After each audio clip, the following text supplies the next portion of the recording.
Right, good morning, everybody. Welcome to our first workshop. What we will do first, please, we'll just start with a karakia and then we'll enter into a round of introductions.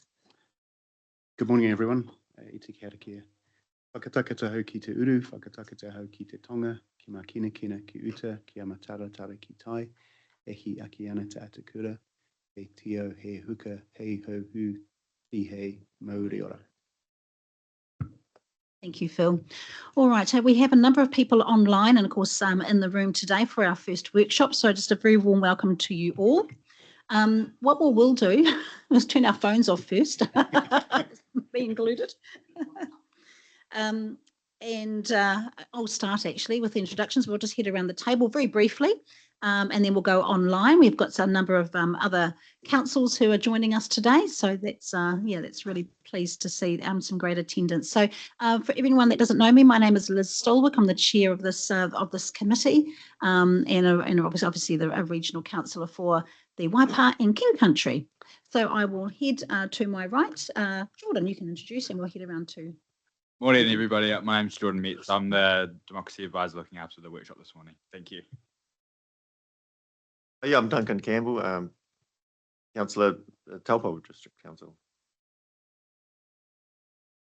Ash Tanner, Mayor Matamata Piako.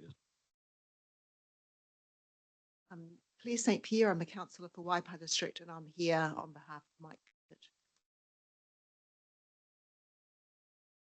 Morena, Anthony Cool, Access and Mobility Advisor for CCS Disability Action. Morena koutou, Sue Moroney. I'm the Hamilton City Council representative on the Regional Transport Committee. Kia ora. Morning, Rodney Dowell, Mayor of Otorohanga District Council. Kia ora everyone, I'm Narissa Harrison and I'm going to be facilitating the session today. I'm from Bow Transportation Specialists. Kia ora everyone, Angela Strange, Councillor at Waikato Regional Council. Kia ora, Mike here, Waikato District Council, also chair of our roading committee. Kia ora, Albisa Vanderleden, South Waikato District Council Councillor. Kia ora, Revel, Mayor Tim Scoromandel, District Council, Paradise. I'm Jeanette Osborne, Rural Councillor, Waitomo District Council. Might have to talk about that one. Morena koutou, I'm Phil King. I'm the Director of Transport for the Waikato Regional Council. All right, we'll head online and then we will head to the staff and other elected members who are here as alternates as well. So who would like to go first online? If we can start with Mike. Mike Neld, do you want to start? Tēnā koutou katoa. Mike Neal, Director, Corporate Services, Taranaki Regional Council.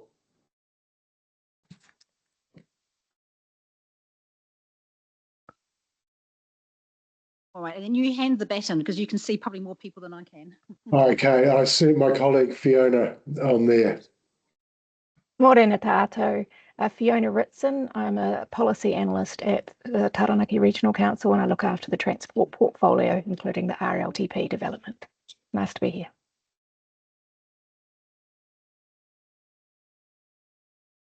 I will pass the baton, but I can't see names. So Andrew. I can go, Fiona. Thanks. You. I thought you might pick me. Kia ora koutou, Andrew Williams, Manager of Transport Strategy, Baupuni Regional Council. It's nice to be here. Thank you.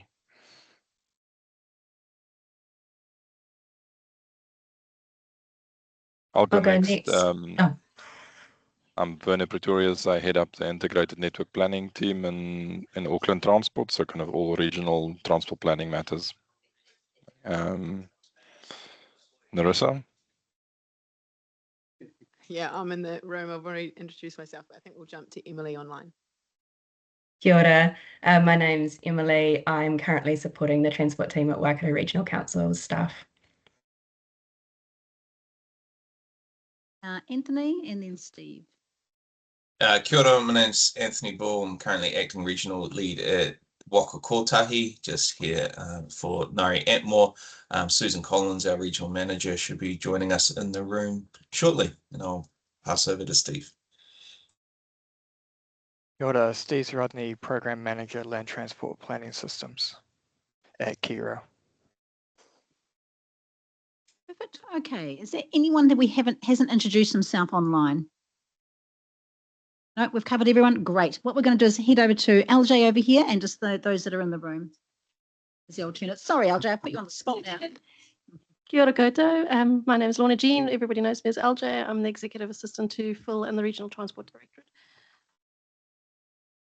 Kia ora, my name is Lorraine Cheen. I'm Manager of Transport Strategy and Delivery here at Waikato Regional Council. Kia ora, good morning. Catherine Simpson, Team Leader for Transport Planning here at Waikato Regional. Kia ora, Martin Rodley, Thames Coromandel District Council, Councillor. Kia ora everyone, Jennifer Nicol, Councillor at Waikato Regional Council for Hamilton.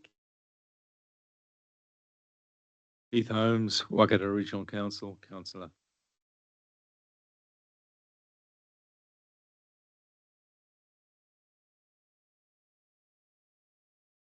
Right, I think we have done very well in a very short period of time, so thank you everyone for that. Right, so we're going to hand over to Narissa, who's going to be our facilitator for today. So I think I will let you introduce yourself a bit. Introduce you a bit further, and over to you. Awesome, thanks, Liz. So I'm going to go through a few purpose and expectations, just so set some ground rules for this session today, provide you a bit of context before we actually get into the working session and working through problems. So the first part of that is just to discuss our roles around the room as well, and what we're trying to achieve out of today. So out of today, the main purpose we're getting out of today is to try and establish these problem statements for our land transport system here in the Waikato.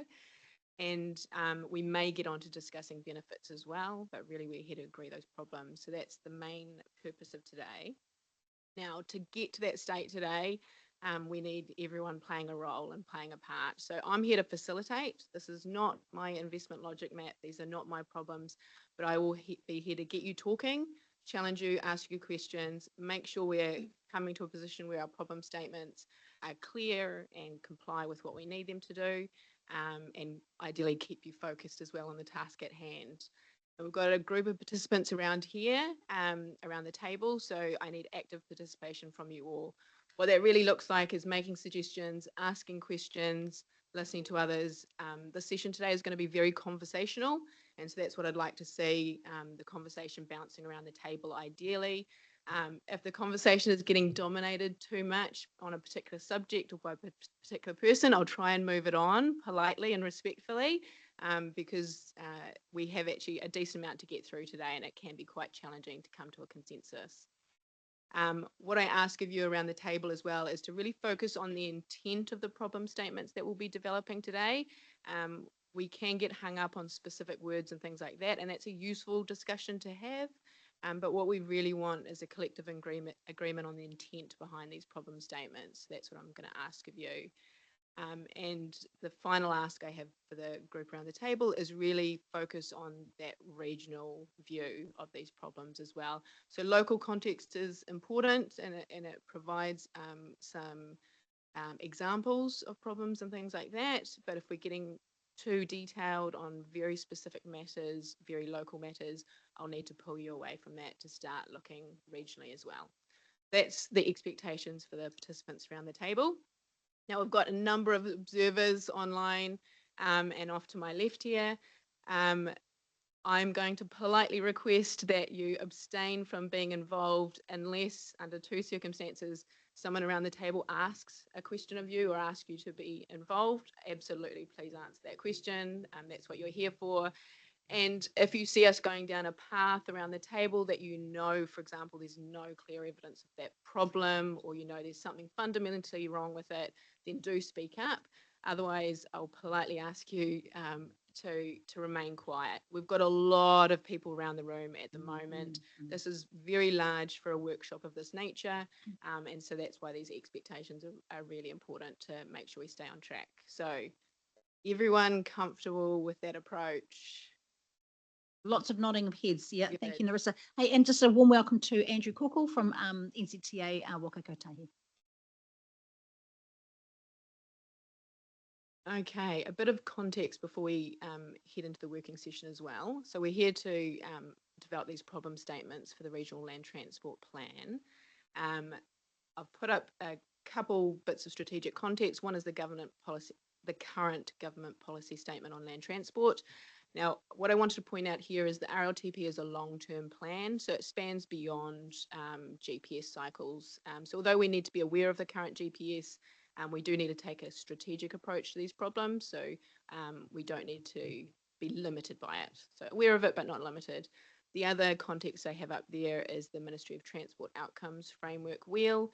The reason I pull this up is really the problems we identify and the benefits we'll be trying to achieve are likely to fit within this wheel. So these are pretty fundamental transport outcomes that the Ministry of Transport alludes to.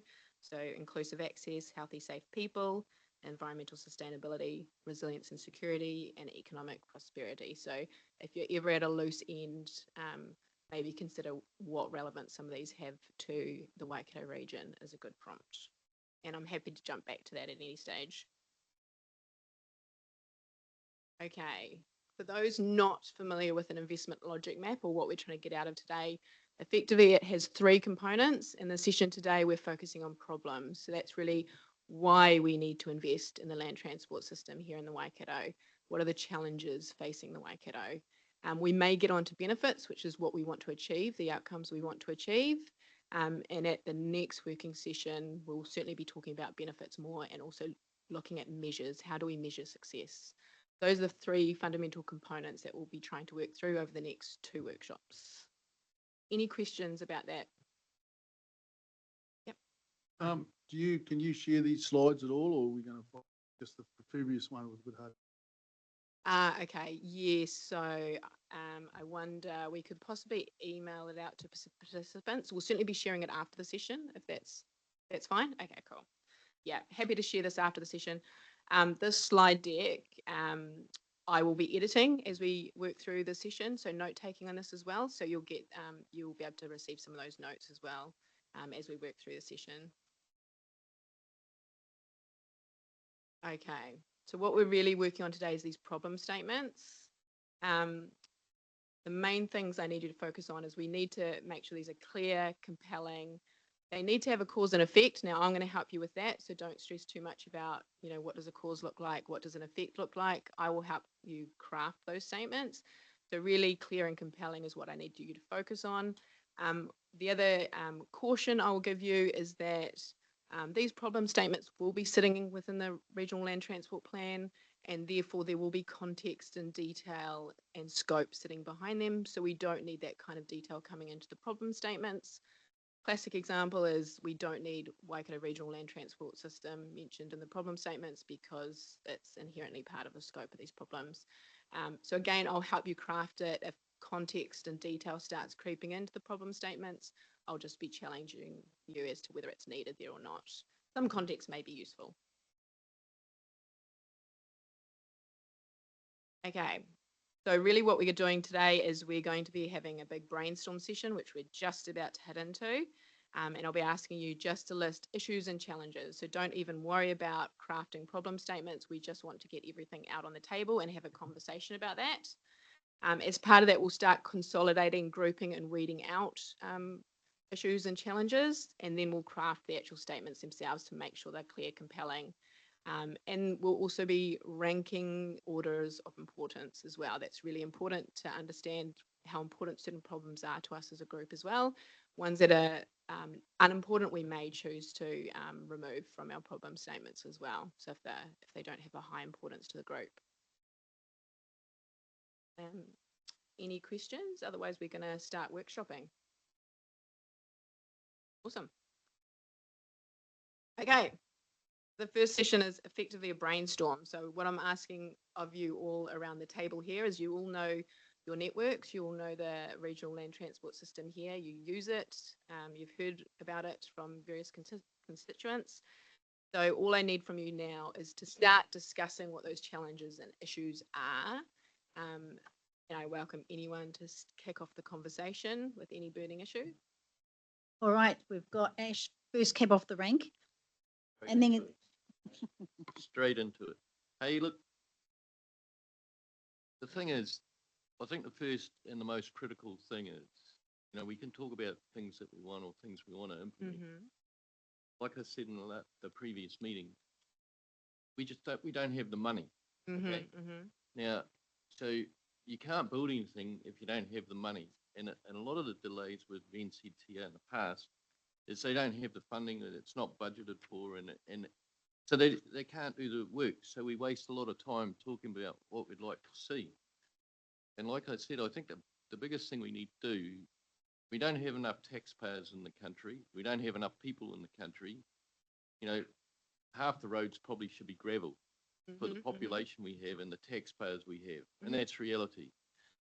So we need to come up with better systems. And like I said, I've traveled around the world quite a bit. And there's countries overseas, especially Italy, Australia, for a couple of examples where they rely on toll roads. But honestly, the roads are in that good condition, you could just about play marbles on them. So we need to wake up. You know, Bombay Hills, perfect place. You know, tolls here, in, out. And then, you know, you could have some more down Taupo Way going forward. And there's other roads and places that you could do that. Even, you know, funding money for bridges, tunnel through the Kaimai Tunnel, things like that. You know, like become a user pay system. Okay, I'm going to pause you right there. So I think that's a really good conversation to have. That is speaking to how we might deliver on outcomes. So it's what we might frame as a critical success factor. So to deliver on the outcomes we want to achieve, we need to make sure they're affordable and deliverable and provide value for money. So I think that's a really important note to take, because I think we need to incorporate that into our thinking. Now, we can have problem statements about how we go about delivery, but ultimately I'd be asking, what are we ultimately trying to achieve? So we're not just trying to save money or spend less for the sake of it. We're trying to do that so that we can deliver more outcomes. And the question is, what are those outcomes we want to achieve? So I think it's a really good conversation to have, but one we might park and pick up either in the next session or separate. Yeah. Other one. The challenge within that, though, that we're looking at was probably just funding, right? Yes, yes. Yep, yep. Just checking who, I guess you're the one that did it. So did we want to have a discussion around that funding limitations, or do we feel that is something? Absolutely. Yes. Yeah. It's come up in quite a few conversations recently, and I think it's very, for a lot of people, top priority. Right, we've got a speaking order. So Ash, is there anything else you wanted to mention? That, you know, that's my thinking on it. It's no good. It's like running a business. You can't buy something or purchase something if you don't have the funds to do it. Yeah. Rodney can't buy a new truck if he hasn't got the money. You know, so I don't want to sit here, waste time talking about things we'd like to have when, you know, we've got Andrew sitting here, will be the first to tell you, yeah, well, yeah, we might be able to start that in 20 years' time. You know what I mean? You know what I'm saying? Yeah. Or, so we do have to sort out. It all comes down to how we can do it. Yes. So can I dig into that problem there? So there's, my perspective, there's potentially two things the funding limitations are doing. Either we're trying to spend beyond our limitations and we're going into debt, or we're you know, that sort of avenue, or that cost side, or our funding limitations are restricting us from doing certain things. So is it a case of we're trying to achieve more than we've got budget for, or is it that is it hampering our ability to do things? Like what? Definitely hampering, I think, is what Ash is trying to say. Yeah. Okay. Yeah.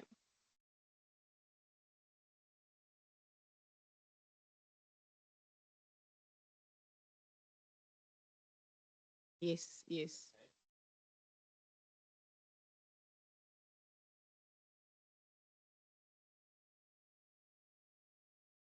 Yes, to add, yeah, this simple way of describing it is the National Land Transport Fund, where we gain most of our funding from for roading improvements, is always oversubscribed. That presents challenges when there are aspirations for improvements longer term, but there's also a roading network that we have in existence. This roading network, right? Other public transport and other infrastructure that needs to be maintained, and that is increasingly facing resilience issues. Peter across the table. So is it a case that, given the funding limitations, we're not able to maintain current levels of service in terms of both maintenance and operation of the system, and it's deteriorating, or we've alluded to the resilience impacts? Little bits of that, and then I think it's balanced by what Ash is saying around expectations Expectations as well, and the level of service that needs to be provided by a land transport system that was ultimately a lot of it designed decades ago for the population at the time. Just come off a discussion yesterday with Smart Growth, whether the State Highway 29 Kaimai corridor is increasingly on their mind in terms of safety and trafficking over it. Fantastic. I think we've captured that really well. So we're just going to keep, adding to the screen so you can all keep up to date. We're going to move to Sue and then to Mike Kerr. Need to push a button. I forget how we're doing this. You're on. Good. Okay, thank you. Just following on from that, actually just talking amongst Hamilton City councillors, the consistent message from our council is that our key problem is being able to maintain and improve the performance of the current network. And doing that in an environment where we are a high growth, we've got higher than average growth in our region, but particularly driven by Hamilton City Council being the fastest growing city in the country. So we've got an issue with maintaining and improving, as you said, the current network and how we use that smartly, while at the same time trying to get ahead of the growth, because we want to learn the lesson from the problems that Auckland will never get out of. And we're on the brink of that in Hamilton City Council at the moment, actually. We're getting to the stage where if we can't move on corridors and modal shift quite soon, the window is closing on having the availability, which is the problem that Auckland's got.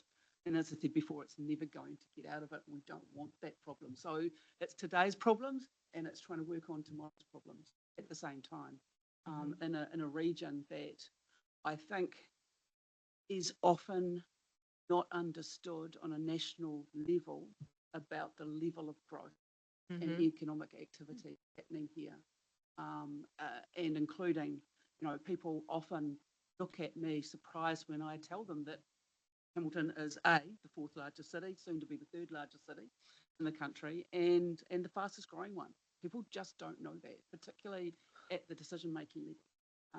Nationally, they just don't recognise what's going on in our region. So I've got a lot more to add to that, but I think those would be the kind of headline points for councils.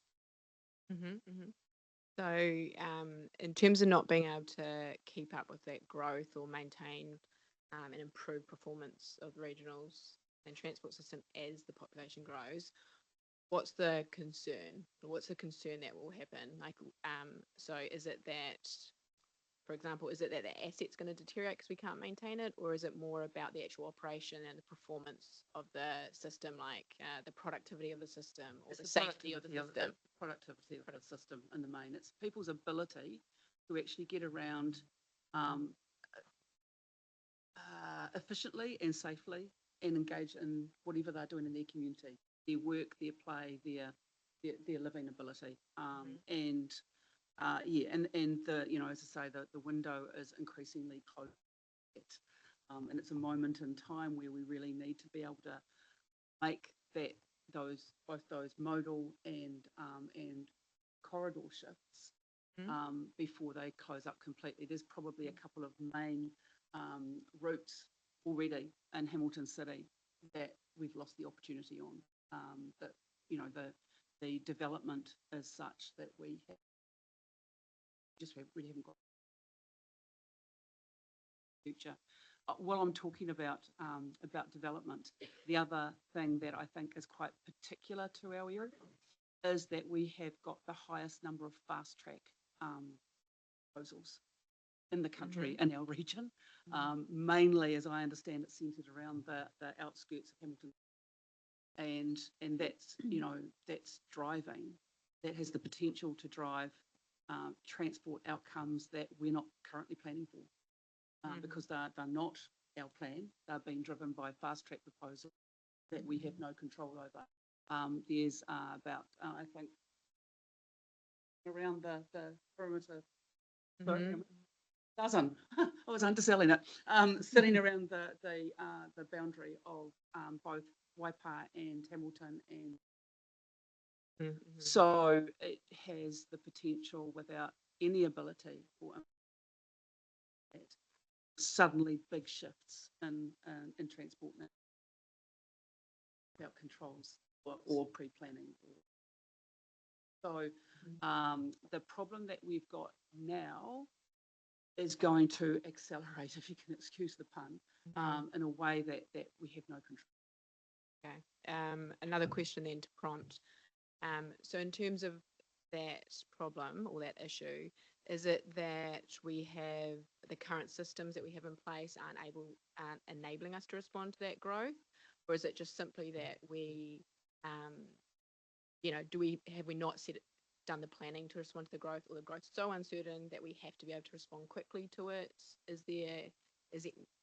I think the planning's been done. Yes, okay, good. Can't get the funding to support it. So coming back to the funding one, yes, Coming back to that issue. So there's no, I don't perceive that there's a problem with the planning, except for our inability to have an input into the fast track. Yes, okay. So that's an issue with planning, but it's not an issue that that we have any of the levers over. It's been a federal government decision that we're just having to basically respond. Yes, now that's a really good point. So as we craft the problems today, we do need to make sure that they are problems that we have control over. I'm certainly willing to note things that we want to advocate for. I think that's really important to note, things that the region want to advocate for. And that could be things like we've got our interregional representatives here as well. They'll be interested in what's happening in the Waikato. That would be an advocacy piece, that interregional kind of collaboration. And similar with central government, if we don't have the remit within the region to do something about it, but we want to advocate for it, that's great. But we really need to craft problem statements that we can. Look, I'm not. The time for advocating against fast track has been and gone. So I'm not here to advocate that. I'm just simply stating the problem that it creates. It's a challenge. Good. And we can't pretend that problem's. So I'm simply stating it, not saying we need to advocate against fast track. The time's been and gone. But it creates a specific problem for us. I should add actually that in being unable to, you know, maintain and improve the performance of the existing network, that we're wanting to do that and deal with the growth issues in a way that mitigates climate change and addresses that issue, because I know that further around the table we're going to talk about resilience, and we can't talk about resilience without recognising what's driving the issues that we're all facing, and all of us are facing it to or larger degrees. So it's about being able to do that picture, and recognise that what we're wanting to do is to reduce our impact on carbon, reduce carbon emissions. Required to and want to. Okay, I think that's delving into benefits, which is good. I think we'll take that, and we might pick it up again when we want to reduce emissions and things like that. I suppose I raise it as being a problem in a growth scenario. Yeah, it's going to get worse. Yeah. Andrew, did you have something related to Sue's question you wanted to mention? Especially fast tracking the impact. Obviously, it's quite a Hamilton-centric discussion too, but the impact long-term on the Waikato Expressway, which a lot of people were not picking it up in Cambridge, enjoying a nice clear run through And when we're not working on Silverdale Roundabout, and there's already, just that piece of work impacts on off-ramps in Tamahere where people are experiencing not an Auckland-like scenario, but, different levels of traffic. So that expectation piece as well, what I used to Waikato and what with growth might look like. And Does that sort of decrease in productivity or congestion occurring on our key arterials and key routes and connections? increasingly so. Increasing, yeah. Right, so I think you really nailed that. Yeah, I think this is a really important priority, and this is the course, the difficulty we're going to have around our different priorities around the table, city versus the rest of the region. But it's a really, it affects the region, and we have to get ahead of this growth. Thanks, Liz, for acknowledging that, because I don't want to, we don't want to get into a us versus the rest of the region thing, but there are different needs, and we're just recognising that there are different needs. And we do in our region have the fastest growing city in the country, and to just not recognise that is going to create problems for the rest of the region.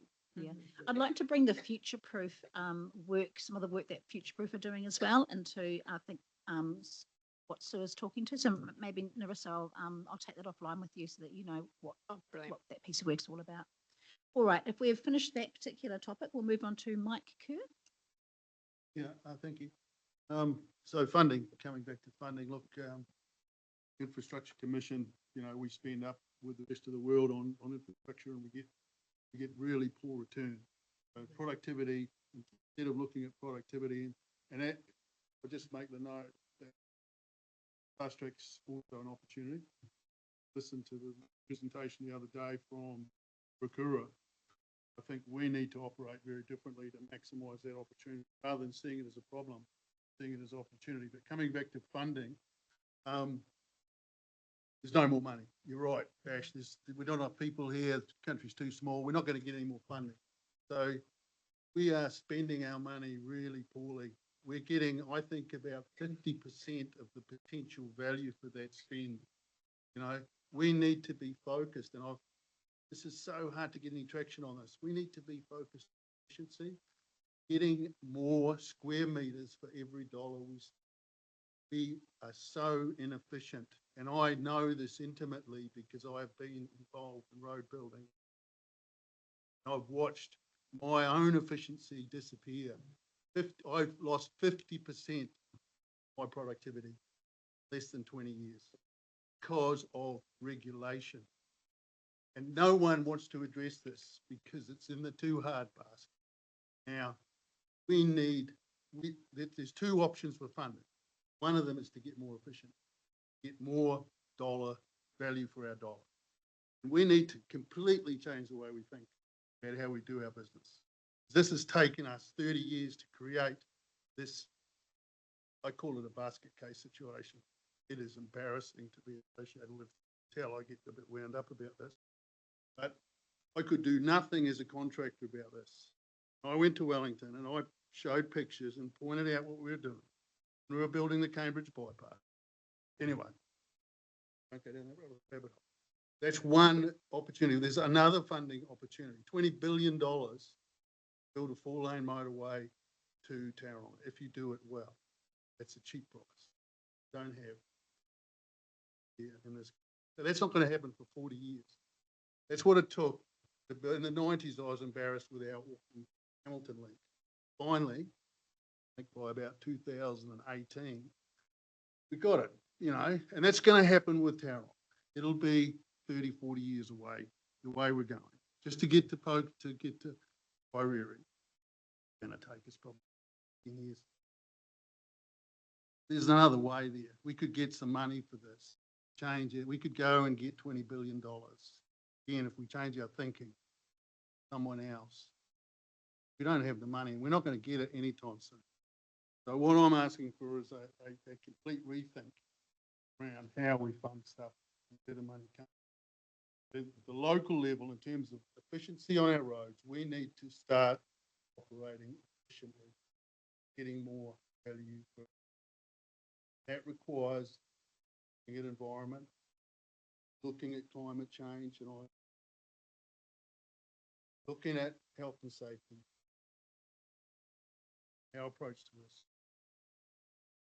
Appetite in this room for that, but that is what.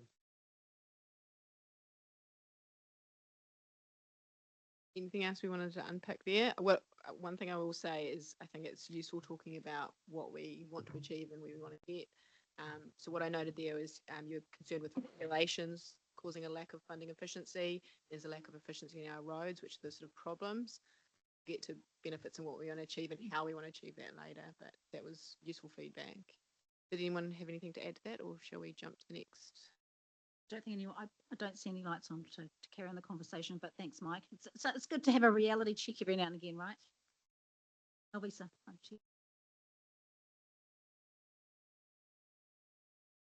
microphone on. Just thank turned you. it off. Sorry, I'm still getting used to this system. Apologies. Yeah, I've just been taking notes, which you've all sort of touched on. I kind of look at things quite holistically and like in an intersecting sort of conversation. So you might need to help me sort of streamline some of this thinking. But in terms of funding limitations, I think it's still important to establish that priority wish list to be able to collect data, create a strategy and plan so that we can be best positioned for national priority funding. As an example, the Cambridge to Piarere project, we are going to win some, lose some, but with initiatives like the future proof studies, they're a really great start so that we can start identifying those resilience issues that we might come across in the future. So I think those sort of processes, those studies, which we're already doing, we can, I think investing in those will be really good in helping to identify where we can be efficient in moving forward as a region. On Sue's point about something that I didn't note down, an example that came to mind as you were talking was the Cambridge Newcombe Road sand mine consent that was approved. And when I was at the hearing, the main concern from the community was the increased traffic from trucks coming out of that. And so that's just an example of the things that we are dealing with now, as you pointed out. So I think keeping an eye on all the consents that are in progress, that are being planned for, is really important in identifying where we can create efficiencies before these consents are approved. So limiting that competition on infrastructure would be sort of like an overarching point to make. Streamline some of that. Yeah. So my first question is, when you say limiting the competition on infrastructure, are you talking about that sort of congestion that occurs when? Yeah. Okay. Yeah. I'm sorry if that was a bit. No, it's good. No, it's good. Everyone's opinion and trying to link a lot of these things together is difficult. That's why we have Narissa, who's expert in this space. Right. Okay. If there's nothing else there, Angela, I think you're next, and then Duncan. Oh, thank you. Yeah, I've got a couple of things. Yeah, probably from the public transport point of view. Yeah, previously, PT has been undervalued, but statistically it is the safest way to travel. And also in these economic times, perhaps the most affordable way to travel for where it's available. So especially in the city. But then again, our buses get stuck in traffic. So at what point, are we going to see those efficiencies for bus lanes, bus priority, etc., especially within the city? And then linking that also to park and rides as well from city outskirts. People coming in, linking it to congestion charging as well. Having those tools available to be able to make some money, pinpoint it where it's needed. Toll roads, fantastic. The other thing is safety cameras. Local councils being able to use them, on hotspots, high crash areas. And I know the funding for that probably goes into the big bucket, but changing that funding to actually fix local issues could be a really good way to bring some more funding. Also, I'm curious about the effect of rates capping on our process here moving forward. I'll just leave that one there. Coming back to interregional public transport. I note we've got our neighbouring regions online, which is excellent. Great to see that interconnectivity. We know that national ticketing system with Motomove will be a game changer coming up in the period of this plan. So how do we enable more interregional PT and make it easy for the user to get around? So it's great, we've got local voice around the table, regional voice, but people want to travel where they want to travel, and especially those who don't have any other option. So they don't have a car nowadays. It's too expensive to run your car. How can we really maximise the investment that we are putting into current PT, and how can we make it better? So around our council, there's lots of talk about more bums on seats, empty buses, that perception. Our drive is how can we get people on? Okay, so my question for you then, that sounds like a lot of outcomes we want to achieve and things we drive. In terms of what the problem is, so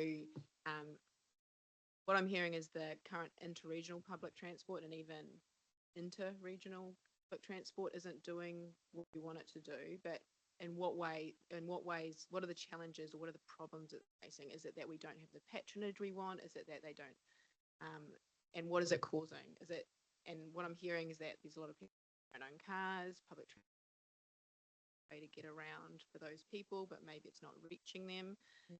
Can you unpack what? Yeah, I think what we hear from a lot of our communities is that our current buses, because of the way we 9-year contracts, the way we plan them, we're not nimble enough to be able to respond to changes when we need to make the changes. For example, classic case, we have a lot of retirement villages who, somehow they get the consent to build these massive structures without the travel planning to go alongside it. And then they come to us advocating for us to change our bus routes to meet their needs, which is fantastic that there's that engagement from the community, but understanding the process about it's not quite that simple, change things. So the problem, people see inefficiencies. We struggle to be nimble enough to meet those needs. So it's not reaching those growth areas, those new developments, or yeah. I suppose the question I have is, nimble PT is great. Is it that we want to be changing every time a new development comes across, or is it that the extent of the network isn't there? Is it that the types of PT we have aren't able to respond to the types of growth? A bit of everything. A bit of everything. A bit of everything. Okay. I think also, and it always comes back to funding as well. The latest round of funding we had, we've got our long MSP project, and stepping towards that, we had fast and frequent routes that simply weren't funded through the last LTF, and that's really hampered, especially in the city, that ability to have that transfer onto buses, release road space for freight, and those people who need their car, your tradespeople, everyone else. So those who can take buses, we want to make it as easy for them to get around as possible, and those who can't, free up the road space for them. So it's that efficiency of corridors again. So so hindering that productivity of corridors again. But what I also heard was it's hindering people's access. Don't have that access choice you talked about. Yeah, if it's okay, I'll just head to Peter online from Auckland because I think he wants to add to this conversation. Yeah, kia ora. My name's Pete Moff from Auckland Transport, so I'm in the PT development team. Our team have regular catch-ups with Phil and his team in the Waikato Regional Council, in particular with regards to cross-boundary challenges on public transport. So yeah, this talks very closely to some of the discussions that we've been having. We've got 2 new stations opening up in the next few months at Drury and Paidata that will be certainly of interest to people south of the boundary, and we really want to maximise those opportunities. And I think yeah, some of the points that were made in the discussion are certainly relevant to some of the challenges that people are facing in terms of travelling across the boundary in both directions. We've got ticketing challenges, we've got compatibility challenges in some case, we've got branding, numbering challenges. People should see the journey as a seamless journey, essentially, to get from one side to the other of the boundary, and it shouldn't be conscious of the fact that they're crossing a boundary. Thanks, Pete, for that. Anyone want to weigh in on this particular conversation before we move on to something else? Yep. Okay, Ash, and then Sue, and then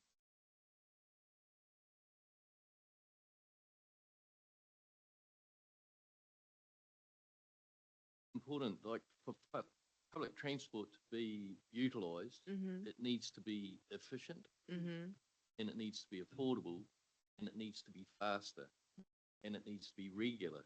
Because if it's none of those things, people take their cars. You know, us New Zealanders are funny creatures, because even if our neighbours going to the same workplace, we still take 2 cars. You know what I'm saying? So when you look again, there's good examples overseas where public transport, it's better that you wouldn't even open your garage and get your car out, because it's so efficient, it's so on time. Even if you miss that one, there's another one within 10 minutes. And, you know, that's the way we're going to get people to use it. And like Angela said, if we don't have bus lanes and the same bus is still in the traffic jam, why would you take a bus? Yeah, yeah. You know, so that's what we need to get sorted. thank you.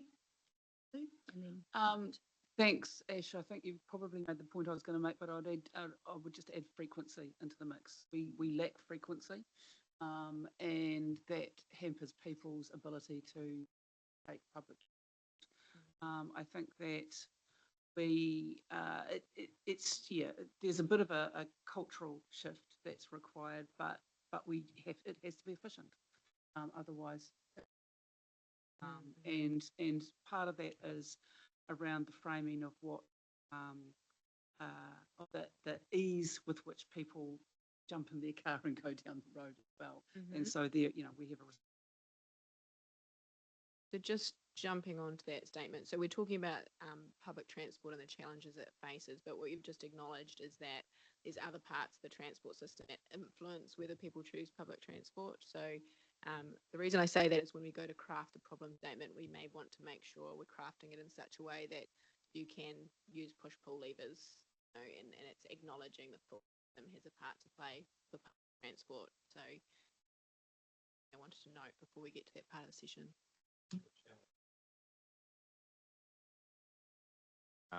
The fact that public transport is an add-on rather than a integrated part of or to the land transport. Mike, did you want to add to this? Yep, so Want to stay on the conversation before we move. just so on public transport, the interesting email sent through Boven this morning, I know copied him to just talking about efficiency, raises some really good points. But for me, the current opportunity with a nearly 30% increase in fuel in terms of driving people behaviour. This is a little experiment that we couldn't have dreamed up. Really interested to see what impact that has on how long it's going to last for. And it needs to last for a while to really affect behaviour. But what are we doing in the meantime to see what that does to people's choice? Are we getting an uptake? So hopefully, the Regional Council is looking at this and really trying to figure out, okay, if there's a 30% increase in fuel, this is because of national incident, which may or may not continue. what does that do if fuel is at that level? You know? It'll also impact on the EV market as well. It's particularly focused on public. I'm just really reinforcing that we really focused on that's a big driver in use. As Ash says, people choice. It's about choice, and no one's going to choose to take a bus if they've got a car and they can afford it, because it's so much more fair. Nature of us, I think we're particularly like that, maybe more than other nations. You know, that car because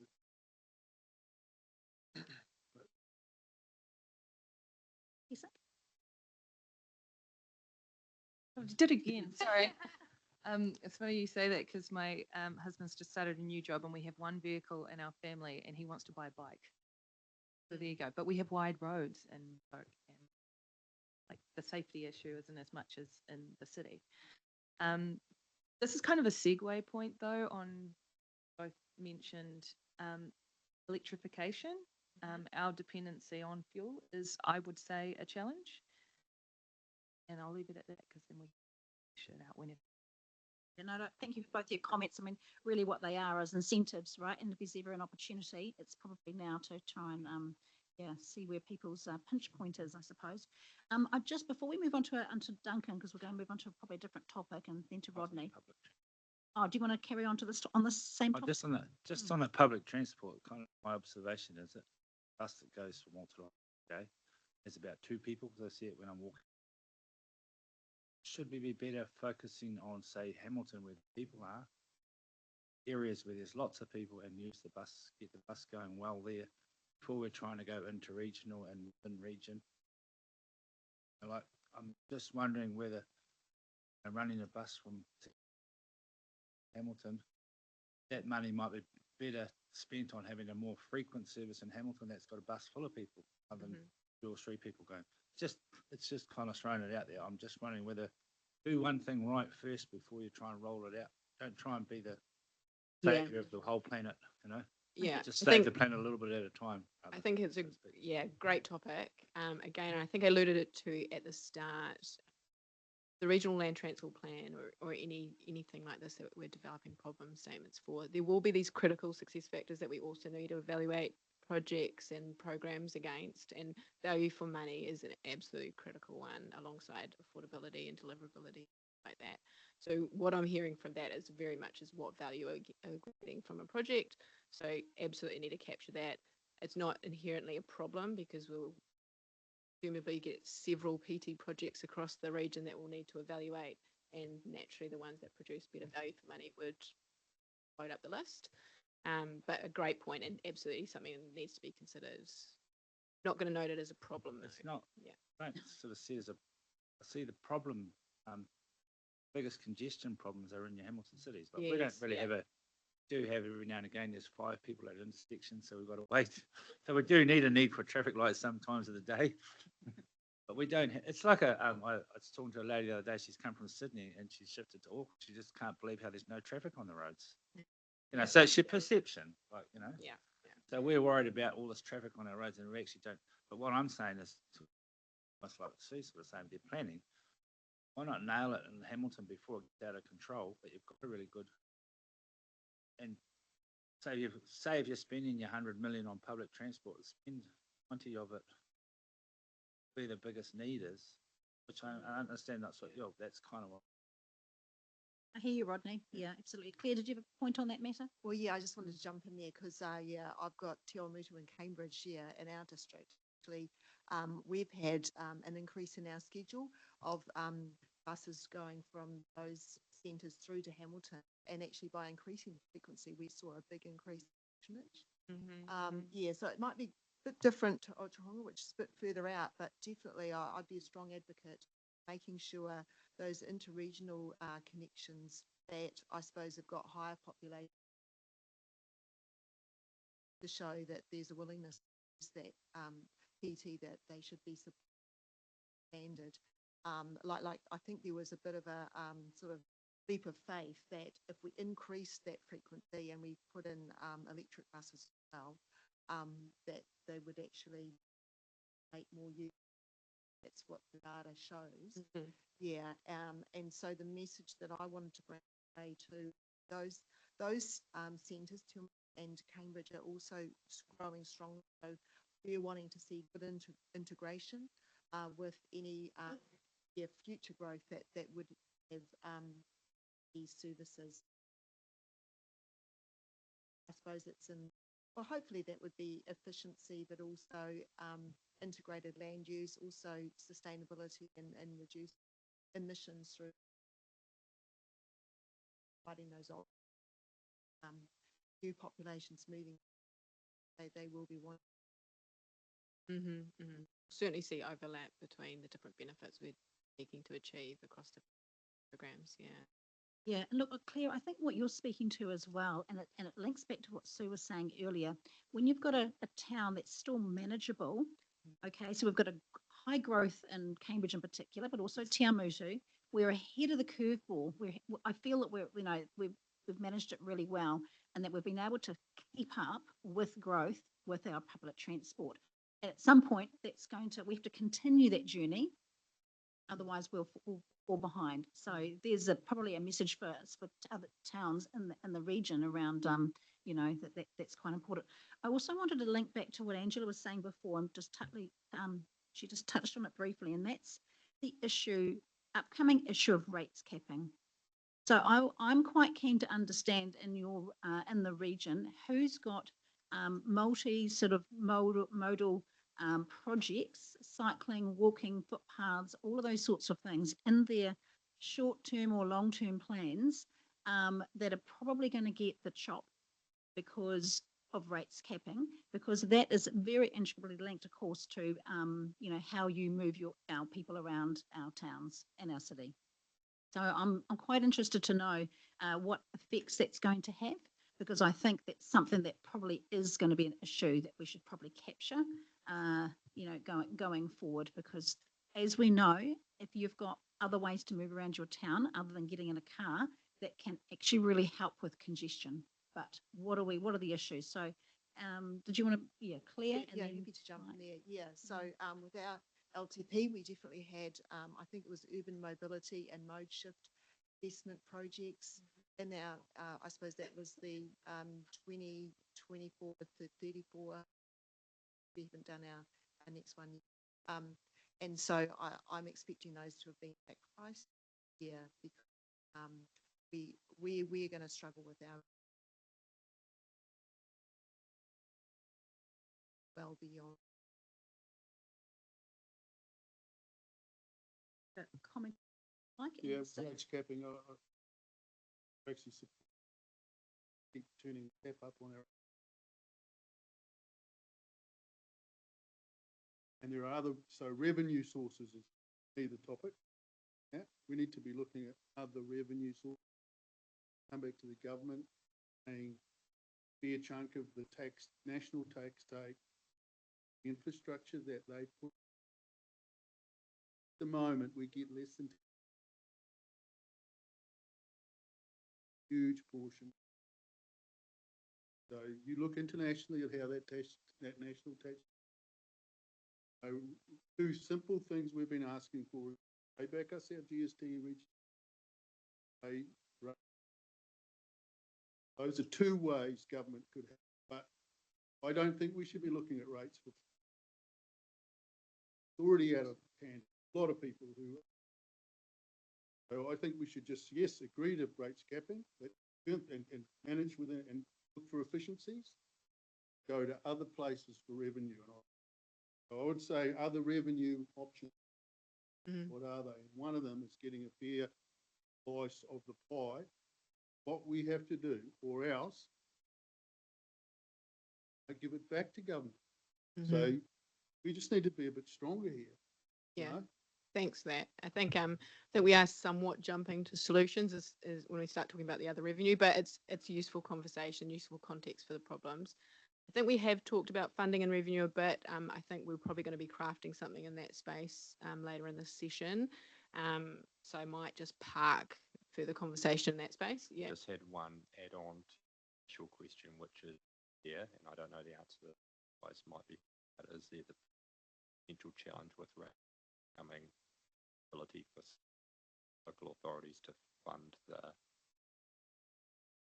portion of your voting budgets rate that you currently receive. That going to be impact, Good question. which links to funding as a challenge. Absolutely. God, everything's coming back to funding. What is Right, it? yeah, just one other thing Claire? is, with the government's, emissions reduction plan. Yes. So they are funding public transport. I think we could make a strong case, I think it's all mostly some and Wellington, but nothing for him. I think we could say there's a strong, plus is growing, and New Zealand should be getting that pie. Okay, we'll go to Sue and then we'll wrap this up, and then Duncan, we're going to move on to a new topic. So on the long-term plan implications of in regard to public transport in particular, modal shift, I think you were about. Yes, I mean, we've got in our long-term plan in Hamilton City Council, we have substantial amounts of those proposals that we had been planning to fund. We're yet to start that process. But I think my observation of, of renewing and so seeing what the impact will be, my observation at this point would be that one of the difficult conversations, and I guess this is a problem, is reinforcing for our ratepayers and residents how it is to get ahead of growth, rather because, I think what it invites, rates capping kind of environment, is it invites a just do what you have to do right here, right now, and get through it type approach. And if we get constrained with that, we will become as well, and then we'll never recover. Yeah. Okay. So I'm hearing a few things bounce around the table, both when we're talking about that funding aspect and the growth aspect, is that funding limitations and our inability to respond to this growth is potentially having negative outcomes and negative problems in our system. So we've heard about productivity, efficiency, congestion issues. We've talked about travel choice issues, particularly around PT, a little bit of walking, cycling, jumping in there, and a little bit of fuel dependency about. I'm just wondering, so those are a few of the topics we've jumped on so far. I just want to remind everyone about the Ministry of Transport outcomes framework. So a couple areas we probably spoken to yet is that resilience aspect, and we haven't spoken too much on safety either. Are there any resilient safety problems in the network? And I'm going to Still waiting for that part of it. All right. Okay. I should have been first, but Right, we're going to go to Duncan now, and then I'm sure there's some good topics still to come. Yeah, to change the topic a little bit, I just wanted to, I'll summarise what the two main challenges in the Taupo, two main transport challenges in the Taupo district, and that won't take long. But I'll just comment one back, responding to Elvisa, commented about commented about cycling, bicycle cycling between the cities and these smaller places, and just make the comment that I used to cycle commute in Auckland Central for many years, and I felt a lot safer doing that than some of these provincial places where the speeds could be higher and the driver attitude's a lot less considerate. So take note. But getting back to Taupo, look, the two main transport challenges facing our area are a lack of public transport options across the district, and that really is a function of a small population over a large area. That's quite a challenge in itself. And then the second one is the northern access bottleneck immediately north of Taupo Township, which includes the single lane control gates bridge over the Waikato River. And the problem of that is excessive driver delays affecting the local economy, and is also off-putting to tourists, and Taupo is a tourist town. That's good for you. Thank you, Duncan. Any comments? We absolutely appreciate both of those concerns for those. Okay, so we're going to go to Jeanette next. It must be Rodney. Oh, no, Rodney first, sorry. I wasn't reading the right thing here. You get a bit of warning now. Probably going to say the same thing she's going to say anyway. Resilience is a big, resilience is a big thing in the rural communities. One of the main stakeholders out to our Kawhia, for instance, has got 3 dropouts and down to single lane, and it's probably only another rainstorm away from not being a road. And the other alternative routes are very limiting for. So we just want a road, really, or we just want to make sure there's funding to keep our roads open. We're quite happy to put some of them down to one lane because of the low traffic volume. We don't want a gold-plated road, we just need a road. Talking about Mike's efficiency, just been through the civil defence emergency as such, and the amount of work that our roading people have just gone and got it stuck in and just done it, you know. They haven't had to go and get their bridge bloody plans and their earthquake plans and their, you know, they've just got a digger with some rocks and filled some holes and made it happen. And I think New Zealand has to get back to that efficiency. We might be spending too much time on some of these sort of planning things. Kind of what I think. But resilience is a really big key for our rural district anyway, just to have a road. Thank you, Rodney. And I'm going to just button here a little bit because I was on the Taranaki Regional Council workshop, that same workshop board. And one of the discussion points was when closures do occur, the current network relies on what we call vulnerable routes. So that really limits resilience and disrupts sort of reliable interregional journeys as well. So I know that it was an issue for them, and we were talking about State Highway 3 actually. Yes, and I'm just thinking it would be good to hear from to give you an example, Highway 3, like the road shut, like the Awakino Gorge slipped. But there's another road called Waikowau which goes through Motokopa, but our trucks travel all the time because they're farming. You know, you have to go out there to get a farm. But there's like camper vans and they're heading on it. People with no idea. Like, and there was a couple of little minor accidents, but it's just the roads aren't built. So whether there's other funding to keep this, to make the state highways a bit more resilient. I know we've got these weather problems. Climate change is here probably, but whether there is some sort of extra to try and make these other rural roads a little bit safer, you know, wider or something. Kind of. But it comes back to money, doesn't it? Yeah. Hey, look, and it's great to have, like I said, the Taranaki Regional Council online. So, Mike, are you happy to comment on that? Yes, delighted to, and thank you for the opportunity to have some input. It's really interesting listening to this conversation and how the issues are so similar between the neighbouring regions. So very interesting. Look, for us, State Highway 3 north, sort of New Plymouth through to Te Kuiti, is a critical lifeline for us, both from an economic point of view, but increasingly from a health point of view as services get centralised at Waikato Base Hospital.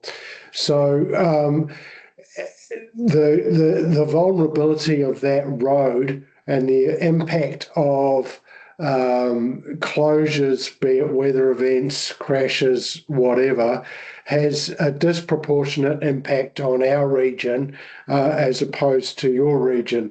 What I'm encouraged, and we invited the Waikato folk to our planning sessions, and we're here today to sort of, can we have a joined up approach to thinking about how we build additional resilience into that particular route?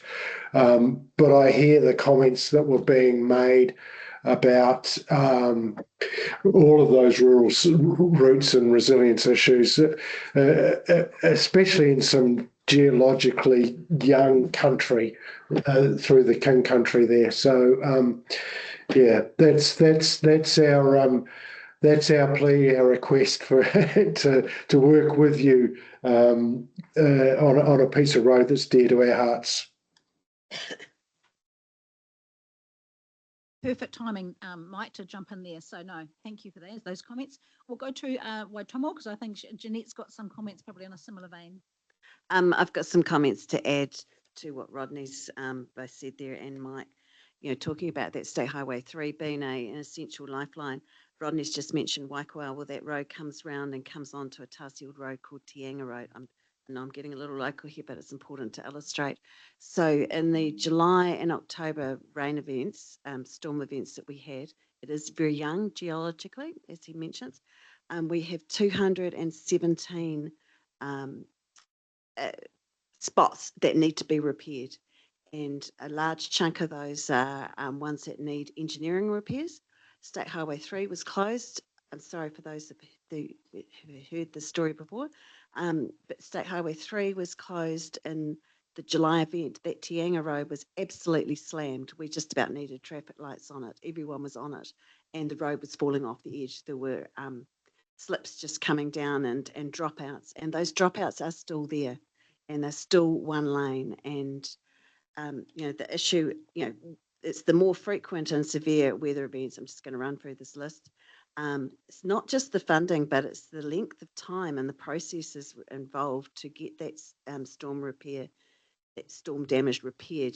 They need to have timber barriers and engineering solutions. It's not just a bit of gravel filling up a pothole.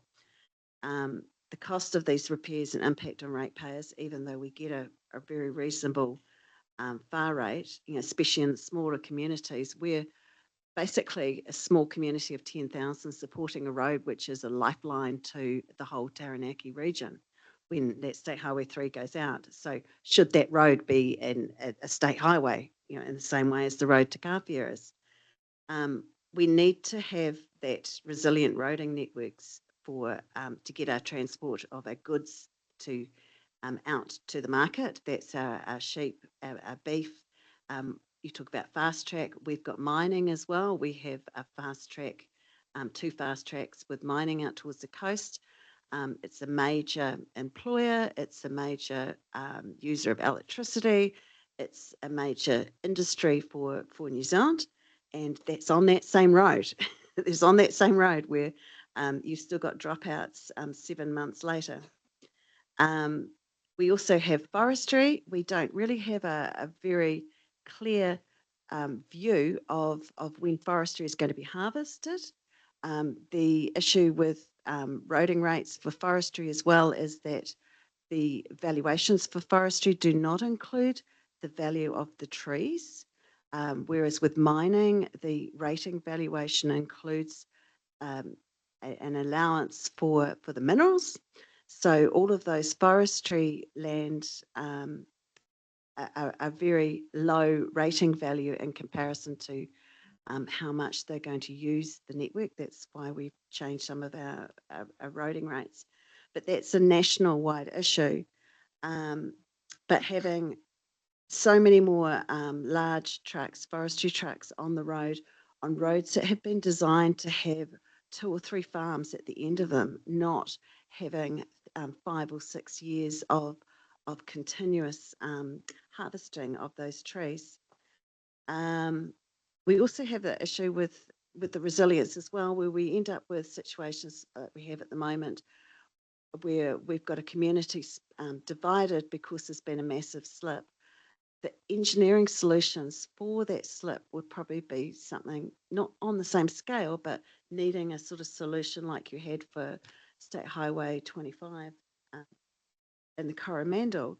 But how on earth you can't even afford that in a small community? So what do? Just close the road? And we've got that situation more and more. There are more and more drop-offs. There's more and more just narrowing that road. We're going to end up with no roads. I think that's pretty much all my points.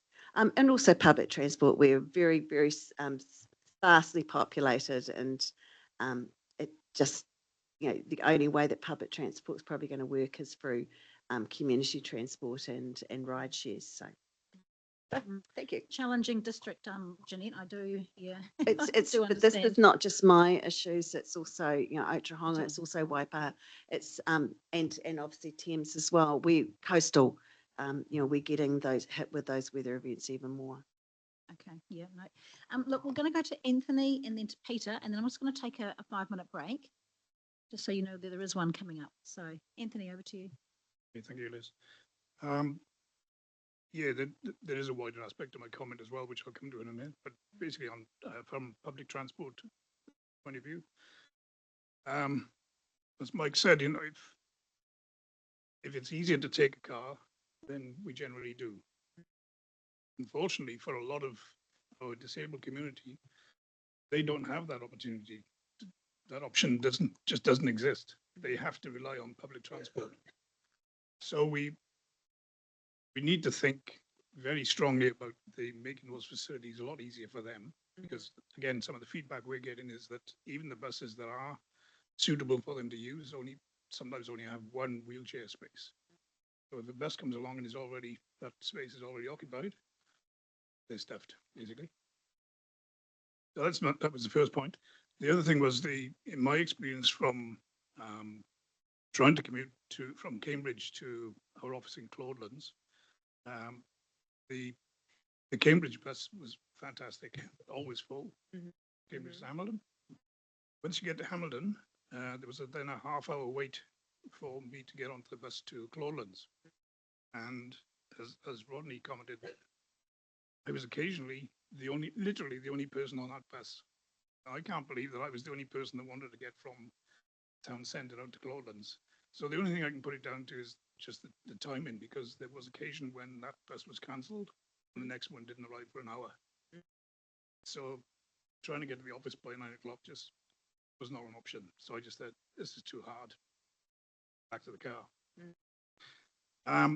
And again, another example of that is we have this fantastic B-card system where our disabled community can get free transport, public transport, which they, I know, are really grateful for and they use a lot. Unfortunate part about that is they can get on the Tahuya train and go to Auckland, but then the B-card doesn't work when they get to Auckland. Totally different system.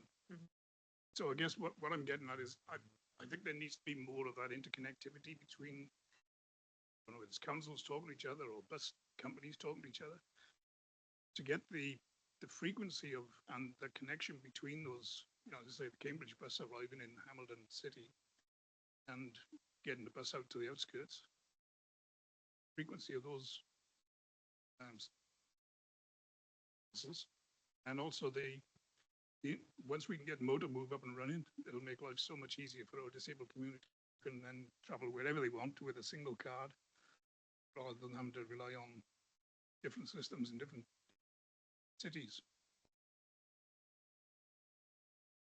Thank you, Anthony. Ash, do something, a point to that particular Yeah, thing. just on what Anthony was saying, and it's also brought up over here with, and there's some of the further out places, even touching in on what Rodney is saying is, you know, how there are some community shuttles and community vans that are linking up where, you know, like Rodney's saying, there's 2 or 3 people on a bus, and we've heard about some of over in our area, there's a certain time of the day and there might be one person on a bus. Well, is there something where we can, you know, link funding back to these community vans or something to help out, and they may be able to pick up, you know, kind of a service?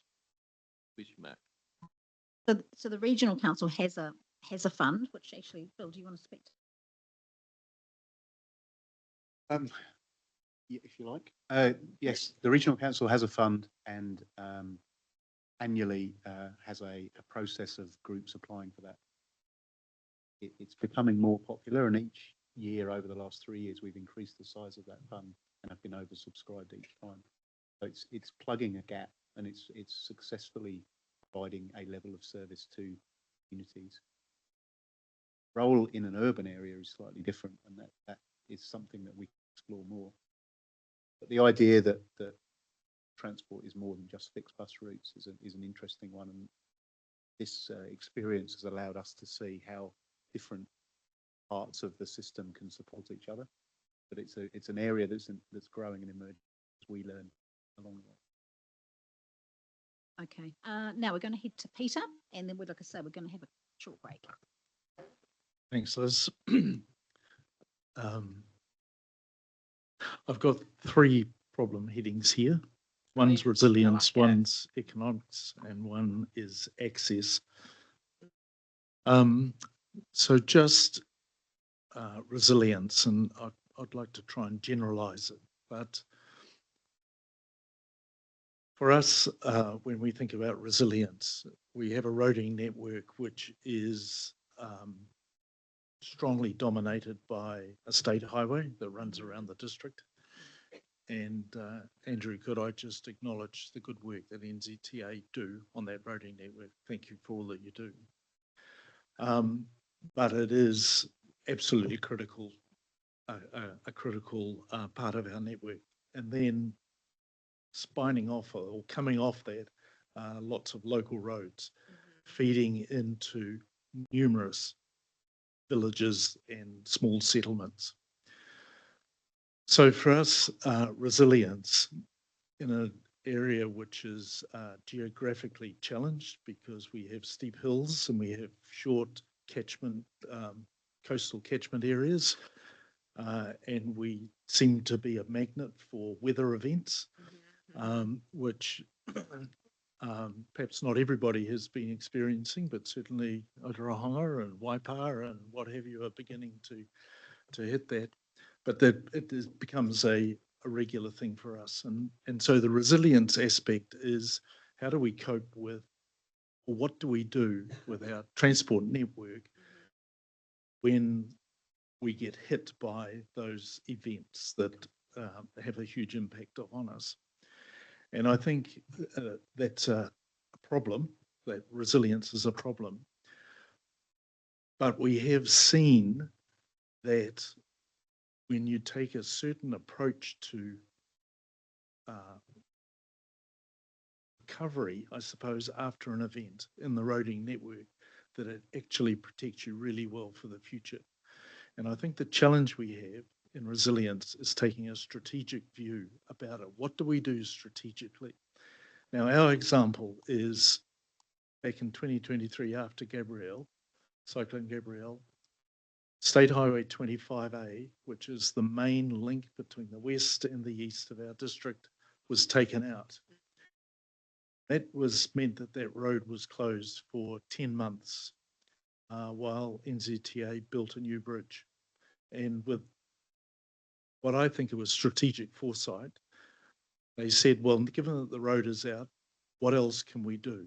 And did a whole lot of chamfering back the cliffs, doing the drainage, a whole lot of stuff when they didn't have to provide traffic management. They weren't worrying about the public because the public couldn't get across. And NZTA spent $43 million building a bridge and doing a whole lot of remedial work. Our contribution, our ratepayer contribution, was we lost a lot of businesses. We had a huge amount of hardship. There was a definite community and economic cost to that. But if I just come back to the work that was done, it built resilience into a critical road so that when we had the storm event just, a month or so ago, we had two, what you could only call minor slips on State Highway 25A, which normally you would expect to have 10 or dozen given the amount of rain we had. So I think when we think about resilience, we have to think strategically. And at the moment, we have between Tairua and Whitianga, we have a number of underslips that are being repaired, which is great, but they are being repaired. And it's not building resilience into that vulnerable part of the road. I acknowledge there are some parts of our district, both in our local roads and in the state highway, where it is just, I think it would be impossible to build resilience. The Thames Coast Road, the road that goes up the west coast, there are just places there where I don't know what you would do other than to build a bridge all the way between Thames and Coromandel. So there are places, but there are plenty of places on our network where if we took a more strategic approach, I think the phrase, build back better is, a term, but to be thinking, what can we do that will mean next time the likelihood of having that underslip is going to go away because we dig into the cliff a bit more. So I think the challenge is to take a very strategic view about what resilience means. And that, for us, would make a huge difference. So that's the number one thing. The second thing just want to raise is about access. And we have in our district lots of villages which do need to have access. Where does that come? Well, it's at the time when we do have an event, that's when it gets challenged, those access things. We have a lot of work we have to do on our local roads. We end up being lots of overslips that have to be cleared away and so on. And that is great. But we're currently looking at the moment at a $13 million impost that we have going to be putting on our ratepayers to cover for those things. We have to give them access. We have no alternative other than to give those people access, but there's it comes at a cost. And related to access, I think there's a case here also around public transport. We have a very good public transport link between Auckland and Thames, and between Thames and Tauranga. We have no public transport between Thames and Hamilton, and yet that's where everybody gets shoveled to go to the Waikato Hospital. The traffic that goes between Thames and Hamilton is quite significant. You know? And remember, we're dealing with the oldest demographic in New Zealand in our district. So we have a lot of elderly people who do want to come and visit their husband or wife who's in hospital or whatever it might be, and there is no public transport to do that. There are some community services, but there is no public transport. And I think that is an issue around access as well as the thing around roads. And the third problem I'd like to just highlight is, which relates to road transport, is economic. A huge driver for our economy is tourism, and the importance of tourists being able to get around our district is absolutely critical. That's where we paid our biggest price in 2023, was tourists stopped coming to the Thames Coromandel Peninsula because they could not get from A to B across 25A. So tourism is a lifeblood for us. For 3 months of the year, we have massive queues building behind our one-lane bridges. So in our state highway network, we have got 10 one-lane bridges.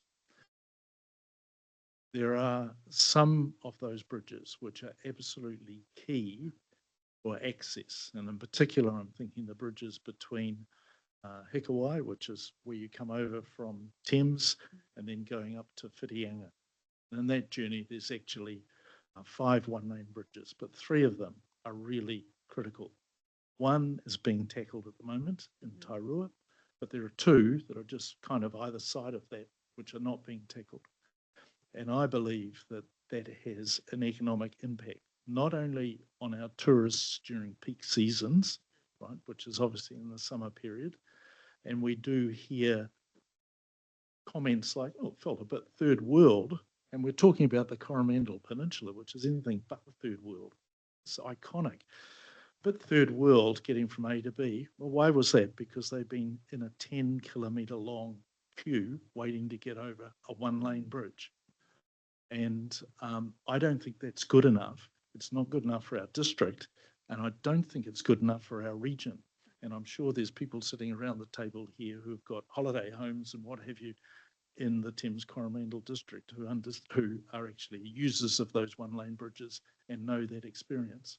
For us as a council, our costs rocket up in summer because we try to get rubbish trucks from A to B, and we end up putting in, temporary, getting them to dump it somewhere temporarily because it's just so uneconomic for them to be sitting in queues at one-lane bridges in our peak time.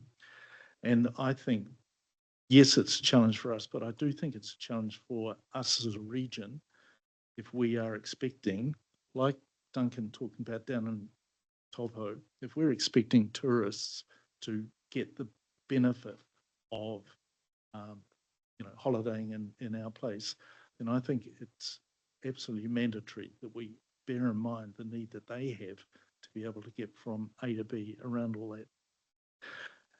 And just, if I can conclusion, I'm just looking across to Martin Rodley, Councillor Martin Rodley. Martin, is there anything that I have missed that needs to be? Okay, thank you. Thank you, Peter. Look, that was very insightful and great for us to understand the key issues that are happening over in your district for sure, and acknowledge the the previous cyclones that I'm sure Rodney and Jeanette and Claire were listening to intently, because they're obviously just been through something similar. But the aftermath and the long journey back, you know, is a tough road, that's for sure. Thank you, Peter. All right, as promised, everyone, we're going to have we'll make it a 10-minute break, if that's all right. When we get back, I've understood we've got Angela and Mike on our speaking list, but I also just want to ask Kiwi Rail, who are online, and perhaps Auckland, Andy Baker's online too, if they've just got some comments that they want to make or feedback into our process. So look, we'll see everyone back here, please, at 11:10.